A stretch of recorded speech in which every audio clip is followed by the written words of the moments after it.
एक छोटा सा गांव, चारों ओर हरियाली, पंछियों की आवाजें, कच्चे मकान और मिट्टी की वो सौंधी खुशबू, मानो खुद कुदरत ने इसे अपने हाथों से सजाया हो। पर गांव के लोग गरीब थे, फटे कपड़े, टूटी झोपड़ियां, लेकिन चेहरों पर सच्ची मुस्कान और दिलों में मेहनत की आग। किसी के पास बैलगाड़ी थी, कोई खेतों में पसीना बहाता था, तो कोई धूप में बैठा गाय से दूध निकालता। ये लोग दिन रात मेहनत करते, बस 2 वक्त की रोटी के लिए। इसी गांव में था चिंटू, सीधा सादा मेहनती लड़का। आंखों में सपने थे, खुद को भी बड़ा बनाना और अपने गांव को भी रोशन करना। लेकिन चिंटू इतना गरीब था कि स्कूल भी नहीं जा पाता। उसके पास किताबों की जगह जिम्मेदारियों का बोझ था।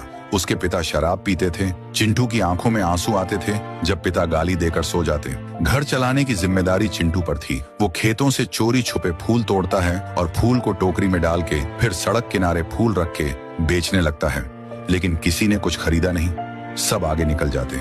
चिंटू थक कर बैठ गया, आंखों में आंसू, दिल में हार। वो उदास मन से गांव के कच्चे रास्ते से घर लौट रहा था कि तभी सामने से एक बूढ़ी औरत गिरती हुई दिखी, जो कि बेवश गिर गई थी। चिंटू फौरन बूढ़ी औरत के पास गया और उसको पानी पिला के मदद की। बूढ़ी होश में आ गए और उसने चिंटू को बोली, बेटा तू नेक है, ये लो, ये है जादुई चक्की, पर याद रखना इस चक्की से तभी कुछ मिलेगा जब किसी चीज का नाम लेकर ये कोड बोलोगे।